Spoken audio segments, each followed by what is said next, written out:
He almost didn't see it. The shape was small, tucked beneath the halo of a street lamp, motionless against the snow. At first, he thought it was nothing. A discarded bag, maybe, or a branch blown down by the wind.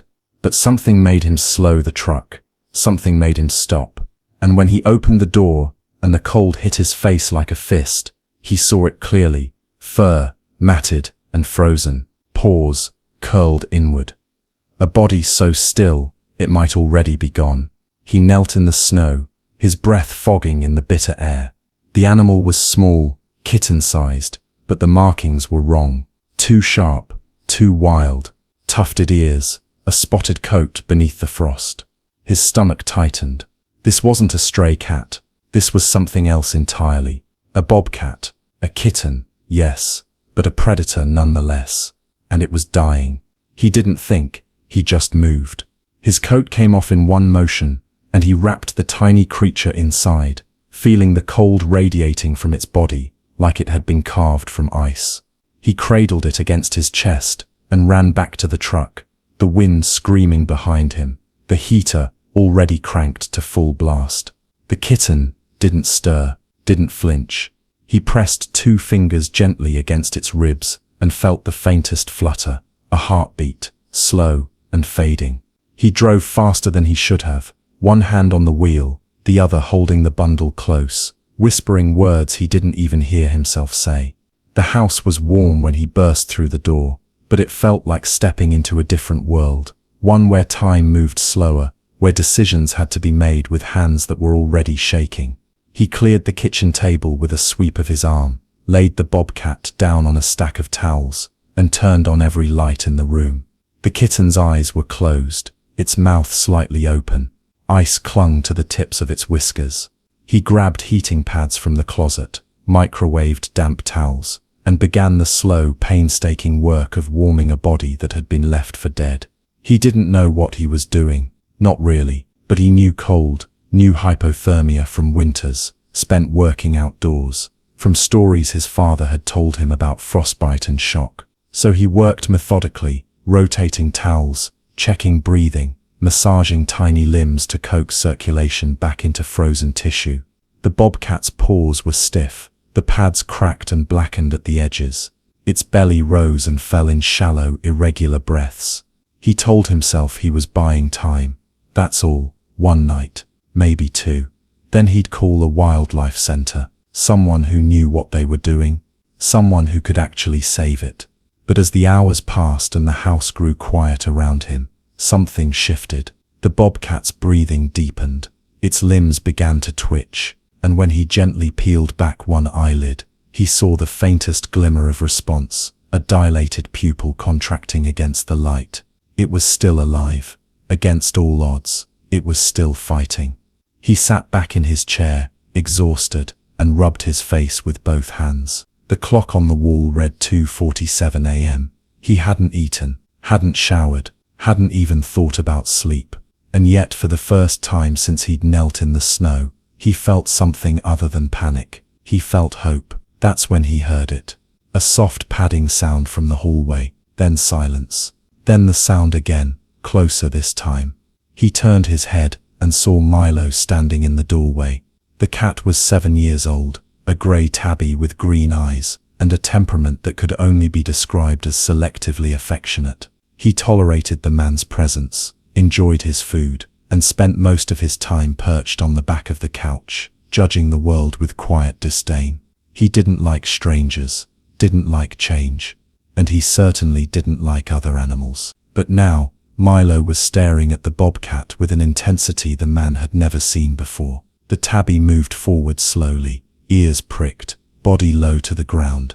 The man tensed, ready to intervene if this went wrong.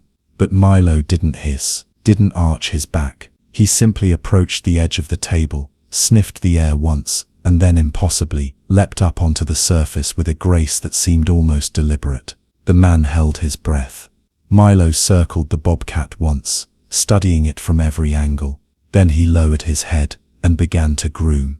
Not the tentative, cautious grooming of a cat testing boundaries. No, this was purposeful, deliberate. Milo licked the bobcat's frozen ears, cleaned the matted fur around its face, and worked his way down the small, fragile body with the focus of a mother caring for her young. The bobcat didn't move, didn't flinch, but after a moment, the man saw its whiskers twitch, saw its breathing deepen, just a fraction more. He sat there frozen, watching something he couldn't explain. Milo had never done this before, had never shown interest in anything beyond his own comfort. And yet here he was, grooming a wild animal, a predator, with the tenderness of a nurse tending to a wounded patient. It didn't make sense. It shouldn't have been happening, but it was. The man leaned back in his chair, his mind racing with questions he didn't have answers to. Why would a domestic cat, an animal bred for safety and routine, instinctively adopt a creature that should have terrified him? What had Milo seen in that frozen, barely breathing body that triggered this response? And more than that, what did it mean? He didn't know. But as he watched Milo curl his body around the bobcat, sharing his warmth, purring softly in the silence of the kitchen, the man realized something he hadn't fully admitted to himself yet. He wasn't calling the wildlife center in the morning. The morning light filtered through the kitchen window, soft and pale, and the man woke with his head on the table, a towel balled up under his cheek. For a moment he forgot where he was. Then he heard it, a low rhythmic purr cutting through the stillness. Milo was still there, still curled around the bobcat like a living blanket, his grey fur rising and falling with each breath. But something had changed. The bobcat's eyes were open now, just slits, glassy and unfocused, but open. Its tiny chest moved with more strength. One paw stretched outward, claws flexing instinctively, and Milo responded by grooming its head again, slow and steady, as if this was the most natural thing in the world. The man rubbed his eyes and sat back, watching in quiet disbelief. He'd expected the bobcat to be worse by morning, expected to make the hard call, but instead it was breathing easier, warmer, alive. Over the next few days the house transformed into something he didn't recognize. The bobcat began eating, slowly at first just a few licks of warmed chicken broth, but then with more appetite. It chewed on soft bits of meat, gnawed tentatively on furniture legs, and learned to walk again with wobbly, determined steps. And through it all, Milo never left its side. The tabby became a caretaker, a mentor, a constant presence. He brought toys to the bobcat's bed, a crinkled ball, a feather on a string, and dropped them gently near its paws. When the bobcat cried, a soft mewling sound that shouldn't have come from something wild, Milo answered with urgent mews, calling the man over as if to say, "Fix this, now." The man tried separating them once, just to be safe. He placed Milo in the bedroom and closed the door, thinking the bobcat needed space to heal without interference. But within minutes, Milo was howling, scratching at the wood, and the bobcat was pacing the kitchen, calling back. As the man opened the door, Milo bolted past him, and didn't stop until he was curled around the bobcat again, licking its face with something that looked achingly like relief. The man stood there, hands on his hips, shaking his head. "All right," he muttered. "You win." By the second week, the bobcat was climbing, pouncing. Its body had filled out, its movements sharper and more deliberate. It played with Milo, gentle at first, then rougher, but Milo matched every leap, every swat, never backing down. The bobcat was learning house cat manners, the slow blink of trust, the head bump greeting, the soft chirp that meant "I see you." But it was also learning something else, how to stalk, how to strike, how to move like the wild thing it was always meant to be. And the man realized, watching them tumble across the living room floor, that this wasn't temporary anymore. Something beautiful, something he couldn't name, was unfolding in his home, and he had no idea what to do about it. The bobcat grew fast, too fast. Within weeks, its paws had doubled in size, its legs lengthened, and the soft kitten face sharpened into something unmistakably wild. It moved differently now, low and deliberate, muscles coiling beneath its spotted coat. When it played with Milo, the games grew rougher. The pounces landed harder.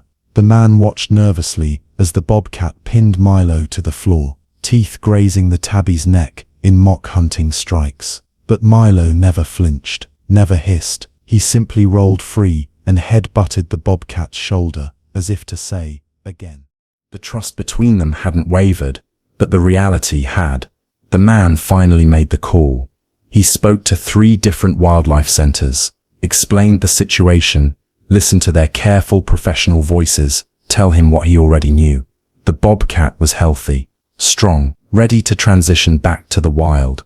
They praised him for saving it, told him he'd done the right thing, and then they said the words he'd been dreading. "It's time." He hung up and sat in silence, staring at Milo curled beside the bobcat on the couch.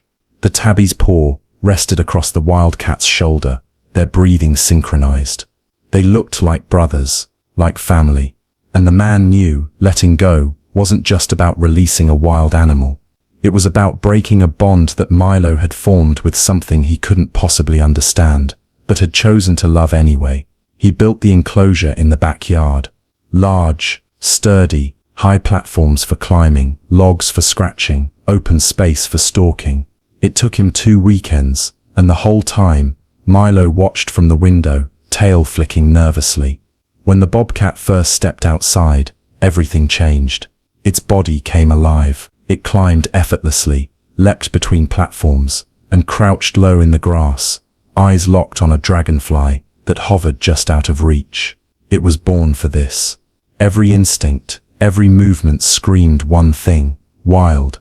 But every evening, as the sun dropped behind the trees, the bobcat pressed itself against the glass door, not pacing, not scratching, just waiting, looking inside, looking for Milo. The man stood at the door one night, Milo at his feet, both of them staring out at the bobcat, staring back. The wildcat's eyes glowed faintly in the porch light.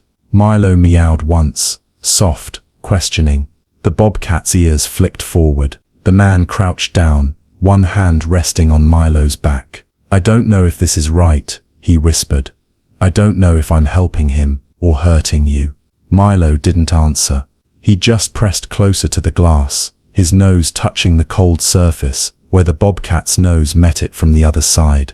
And the man realized the hardest truth of all: the stronger the bobcat became, the harder the decision got. Spring came quietly, and with it, a decision the man could no longer avoid. The bobcat was powerful now, confident. Its coat gleamed in the sunlight, muscles rippling beneath spotted fur as it moved through the enclosure with the precision of a hunter. It didn't need him anymore, didn't need the warmth of the house or the safety of 4 walls. It was ready, and the wildlife staff had been patient long enough. On the morning of the release, the man and Milo walked the enclosure one last time. The bobcat approached slowly, eyes bright and alert, and pressed its forehead against the man's hand. Then it turned to Milo. The 2 touched noses, a slow, deliberate gesture, and the bobcat made a sound the man had never heard before. Not a meow, not a growl, something softer, something that felt like goodbye. Then,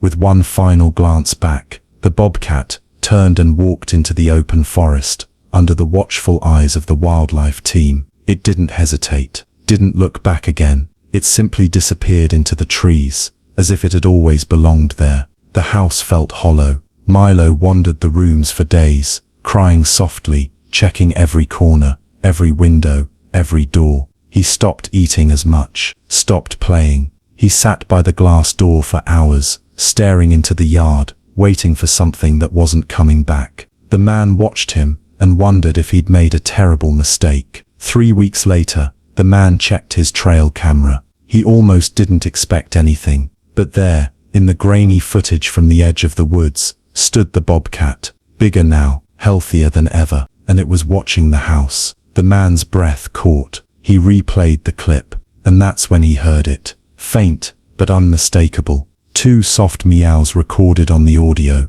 answering Milo's cries from the porch. The bobcat hadn't forgotten. That evening, the man opened the door. Milo stepped onto the porch, ears pricked, body tense, and from the tree line, the bobcat emerged. Not all the way, not into the open, but close enough for Milo to see, close enough to touch noses one more time, before the wildcat turned and slipped back into the shadows. Milo sat there for a long moment, tail curled around his paws, staring into the trees. Then he walked back inside, brushed against the man's leg, and settled onto the couch with a deep, contented sigh. The man knelt beside him, scratching behind his ears. "He's okay," he whispered, "and so are you."